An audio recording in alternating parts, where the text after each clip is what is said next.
लगातार पिछले कई सालों से आ रहे अप्रत्याशित चुनावी परिणामों ने अब ईवीएम पर सवाल खड़े करने शुरू कर दिए हैं। दुनिया के कई देशों में अब ईवीएम की बजाय बैलेट पेपर पर भरोसा किया जा रहा है। मध्य प्रदेश उपचुनाव के परिणामों के बाद मध्य प्रदेश में भी ईवीएम पर सिर्फ राजनीतिक पार्टियां ही नहीं बल्कि आम आदमी भी सवाल उठाने लगा है। उपचुनाव के बाद मध्य प्रदेश में हर तरफ से ईवीएम पर सवाल खड़े हो रहे हैं। हमने भी जानने की कोशिश की कि आखिर ऐसा क्यों हो रहा है। हम सबसे पहले पहुंचे मुंगावली के बेहद ग्रामीण क्षेत्र मदाऊखेड़ी के मतदान केंद्र क्रमांक 111 में। वहां लोगों का मत ये था कि हवा कांग्रेस की थी और जीत भाजपा गई।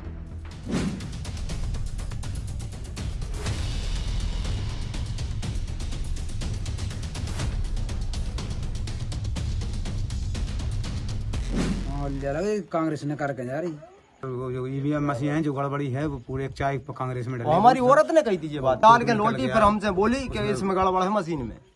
फिर हम और गए तो पिलचासी का अधिकारी ने भगा दा हमारी। हमको जी लग रहा था गड़बड़ी है उसमें। तो ऐसा था कि वो तो सब जानते थे कि कांग्रेस की लहर तो कैसी थी। पंजाब में डारे वोट पूरे गाँव में वोट खड़े हैं। अरे गड़बड़ी अरे ये पोलिंग तो हमारी कांग्रेस जीतती थी। अब किसी तो समझ में नहीं आया क्यों हमारा। कम से कम हमारे इधर 225 वोट जीतते थे, इसमें अब किसी 122 वोट जीते, जबकि फुल वोट हमारा कांग्रेस को डरा। ठाकुर ब्राह्मण की वोट जो हमेशा कभी नहीं डरता, आज तक कोई भी नहीं जीता ये पोलिंग। भाजपा कभी जिंदगी में नहीं जीती जब से देश आजाद हुआ, और अब किसे जीत गई। तो वो तो मशीन में गड़बड़ी है साहब। अब हमारी तरफ से तो ये सर के अब जिसका लाठी उसकी भैंस है। हाँ। जिसका शासन प्रशासन उसी का सब कुछ खेल। अब प्रत्याशी भी हम लोगों का गरीब है कह लो या कचू कह लो, प्रत्याशी का उत्तर नहीं देखते हुए भी कुछ अंदरूनी काम हुए हैं। कांग्रेस जब से आज हमारी कम से कम 48 साल की उम्र हो गई है और कम से कम आज हमने 4-5 से चुनाव वोट डाल दिए हैं, कांग्रेस जीत कर गई है। मेरा जब से जीवन हुआ मैं कांग्रेस की पोलिंग जीतते देखते आ रहा हूँ। अभी तक कांग्रेस ही जीतती आई इस पोलिंग से। हाँ। तो इस बार कुछ गड़बड़ी हुई है, इसकी जांच होनी चाहिए।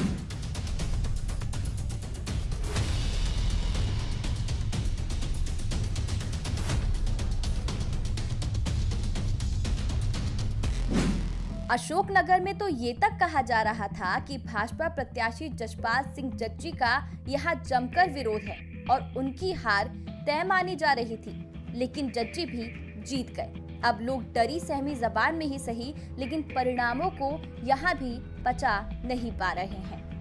अनुमान तो ये लग रहा था हमारे गांव में तो वैसे भी आधे आधे होना थी, वही आधे आधे निकले। आगे की स्थिति तो आगे गांव में पता चलेगा। मुझे लग रहा था मतलब जीतने की उम्मीद है कांग्रेस की। यहाँ से ज्यादातर कांग्रेस ही निकलती थी और इस बार जज्जी की ज्यादा निकली। बढ़ा मल्हरा में भी मुकाबला कांग्रेस छोड़कर गए प्रद्युमन सिंह लोधी और कांग्रेस के नए चेहरे साध्वी राम सिया में था। लोगों का अनुमान था कि यहाँ कांग्रेस लगभग 30,000 से ज्यादा वोटों से जीत जाएगी, लेकिन हुआ उल्टा। फिर क्या था, यहाँ हर व्यक्ति की जुबान पर मशीनों में गड़बड़ी की चर्चा थी।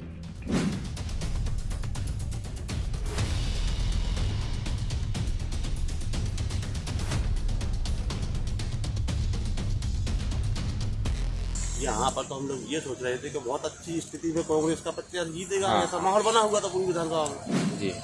और सब लोगों ने मतलब ये माहौल बना के रखा था कि ये एक तो बाहरी हो बिकाऊ, ये भी मुद्दा बहुत चल रहा था।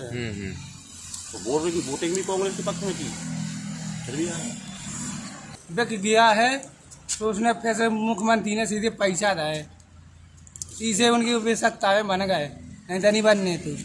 हमारे विचार से तो मशीनों की गड़बड़ी के कांड हुआ, नहीं तो हम लोगों ने सबने कांग्रेस को वोट दी। मत वोट का पता ही नहीं कहाँ। हमको पंजाब में वोट दिया है और पता नहीं है कि वोट गई कहाँ है। गड़बड़ी लगी मशीन में, गए मशीन में गड़बड़ होगा तब तो, नहीं तो वोट हम लोग की जाएगा कहाँ जाएगी। पंजाब दिया पता ही नहीं है कौन है। हमको तो लग रहा है कि मशीन में गड़बड़ हुआ है। हम लोगों ने दिया पंजाब में वोट। हाँ। और पता नहीं कि वोट गई कहाँ है। बाहर का बिकाऊ आदमी उसके पक्ष में कोई भी नहीं था। हाँ। मतलब यहाँ से एक तो एक बिक गया था, वो लोकल का प्रत्याशी खड़ा था। अब कैसे जाने हर आदमी के कैसे पहचाने के उसको ना पहचाने ना चीने ना जाने। अब आप ही बता, चीने वाले को तो आप देते ही हो कभी भी चीज, अब क्या चीने वाले को कैसे दे देंगे? एक बार बिक गया उसको दूसरा कैसे दे देंगे? नहीं दे सकते। अनूपपुर की बात करें तो यहाँ भाजपा प्रत्याशी बिसाहू लाल सिंह को ना तो भाजपाई समर्थन दे रहे थे और ना ही उनकी पुरानी टीम। बावजूद इसके वे पिछले चुनाव की तुलना में रिकॉर्ड वोटों से जीते। यहाँ एक और रिकॉर्ड बना, जिन बूथों पर कभी भाजपा नहीं जीती थी वहाँ भी बीजेपी जीत गई। ये परिणाम आम आदमी के लिए यकीन करने वाले नहीं थे।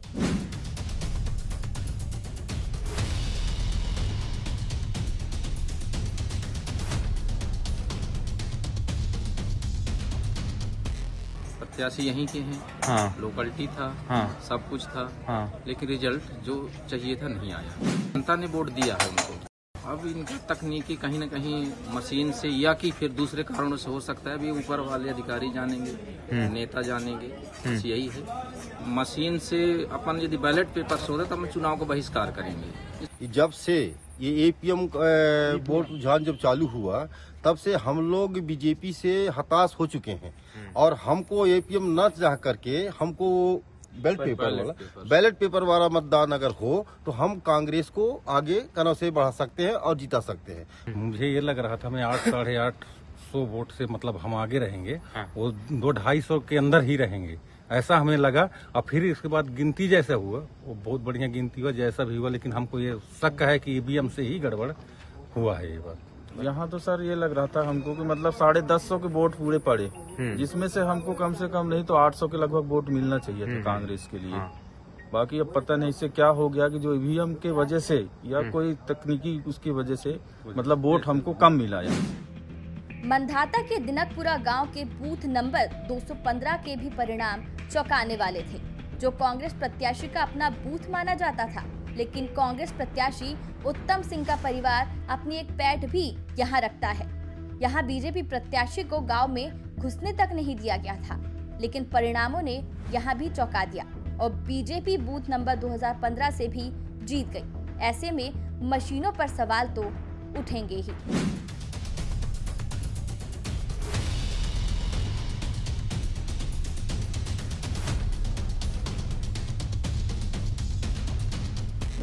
देखिए, माहौल तो कांग्रेस के पक्ष में ही था, क्योंकि हम भी युवा हैं और हमने इस चीज़ का अनुभव किया है कि माहौल कांग्रेस के पक्ष में था।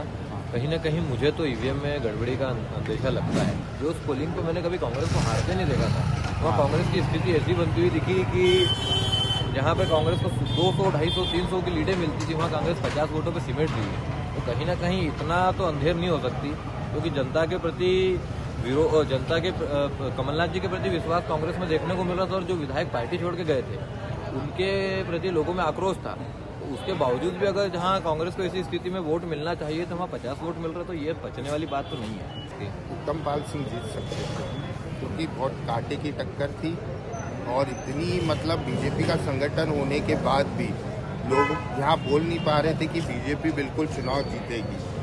यहाँ रुझान सबका कांग्रेस के प्रति और उत्तम पाल के प्रति। यहाँ पर माहौल तो उत्तम पाल सिंह का ही था, शुरू से लग रहा था कि ये कड़ी टक्कर देंगे। पर क्या है, पूरा संगठन बीजेपी का मजबूत संगठन मिलकर उभरा था। ऐसा लग रहा था कि इन पे भारी पड़ रहे हैं, इसलिए मुख्यमंत्री 4-4 बार आए। पर क्या होता, लोगों की अपनी इच्छाएं थी, उन्होंने अपने अनुसार वोट डाले। कांग्रेस का अगर मैं जब तक मुझको ख्याल है, मुझको तो याद है, तो 1985 से आज तक कांग्रेस यहाँ पे 215 नंबर बूथ दिनकपुरा से कभी नहीं आ रही थी। 3 नवंबर 2020 को जो वोट हुआ था उसमें कांग्रेस हारी है। इसका अपना माहौल तो ये था कि सर कांग्रेस पार्टी जीतना था जी, तो वोट तो उसी को भी मिले हैं, पर बहुत कम मिले इस बार। अच्छा जी, हर बार तो यही से जीती है जी। तो पंजाब भी दिया था, सब तो वोट दिया था।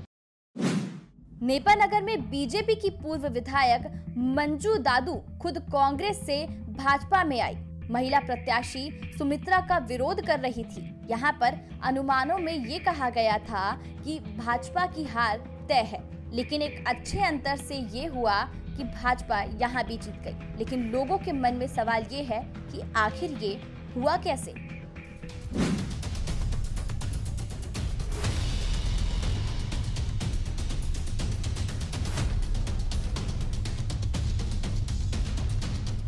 जब इस तरह का परिणाम आए तो हम मतलब एकदम आश्चर्यचकित रह गए कि भाई ये क्या हो गया।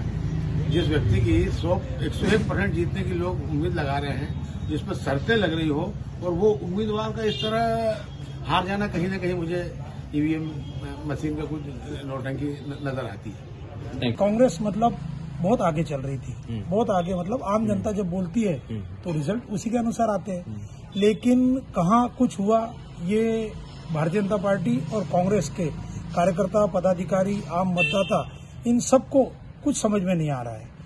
युवाओं का इस चुनाव में पूरा जो बहुमत था वो कांग्रेस के प्रति था, और जो न्यूट्रल युवा थे, जो ना कि कांग्रेस ना तो बीजेपी, न्यूट्रल जो थे, उन लोगों का भी बढ़ चढ़कर उन लोगों ने इस चुनाव में कांग्रेस के प्रति अपना रुझान दिखाया था।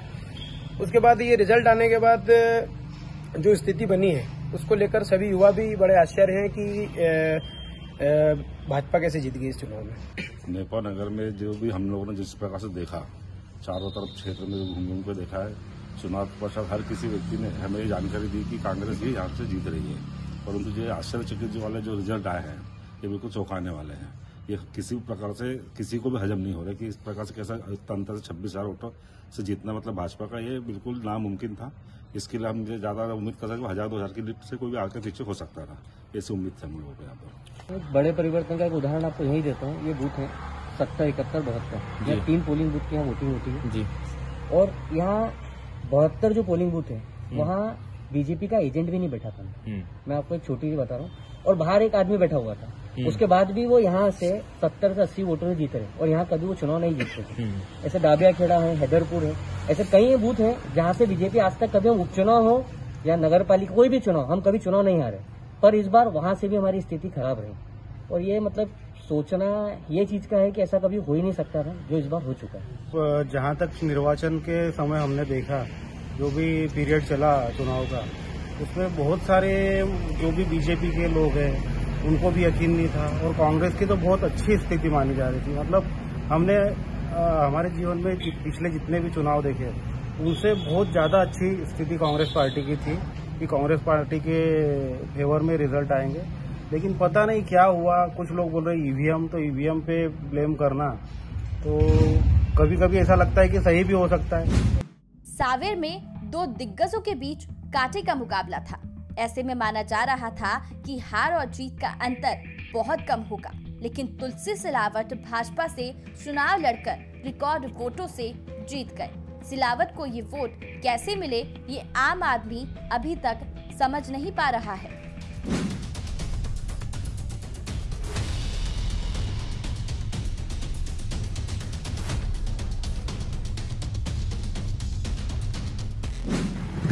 जिस प्रत्याशी को जिताती है उस प्रत्याशी को ईवीएम मशीन हरा देती है। तो सरकार को ये चाहिए कि यदि जनता के सामने इसको स्वच्छता के साथ अपना दे तो ऐसा भी किया जाए, कुछ विधानसभा क्षेत्रों के अंदर के ईवीएम मशीन भी रखी जाए और बैलेट पेपर से ही मतदान कराया जाए, ताकि इसकी स्वच्छता साफ हो जाए, पानी का पानी भी हो जाए लोगों के साथ। ये होना चाहिए।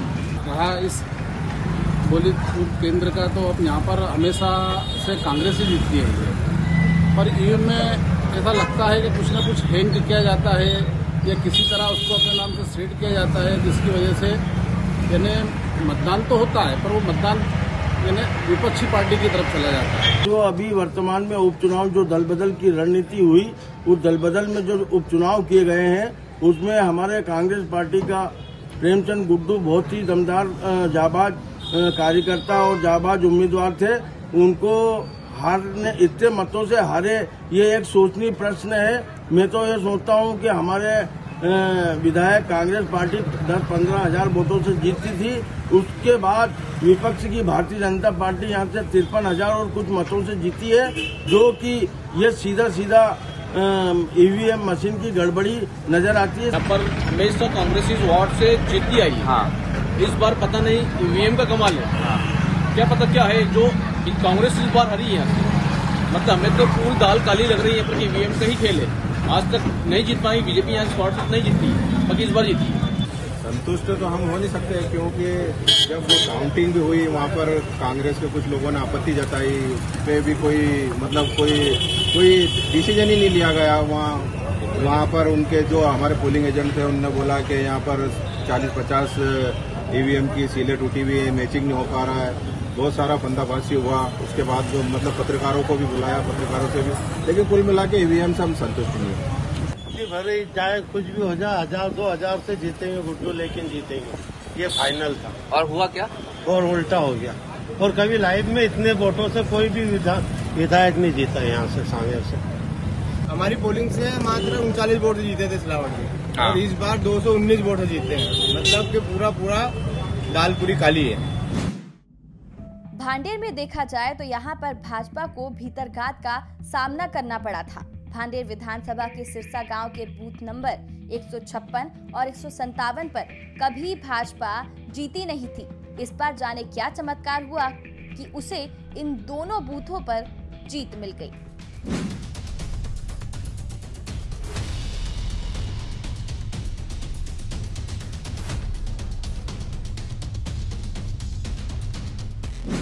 चुनाव परिणाम से संतुष्ट इसलिए नहीं है कि यहाँ जो वोटिंग हुई है, जो पब्लिक का मूड था, वो पब्लिक का मूड टोटल कांग्रेस के पक्ष था।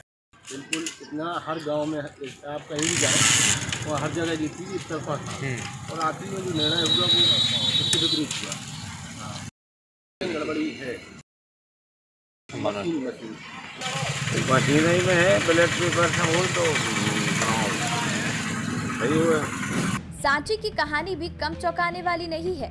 यहाँ भाजपा के दिग्गज गौरी शंकर शेजवार का परिवार भाजपा प्रत्याशी सिंधिया समर्थक प्रभुराम चौधरी का खुलकर विरोध कर रहा था। बावजूद इसके प्रभुराम चौधरी 60,000 से ज्यादा वोटों से जीत गए। तभी जुबान से तो लोग ये तक कहते हैं कि खुद भाजपाई भी इस जीत को हजम नहीं कर पा रहे हैं।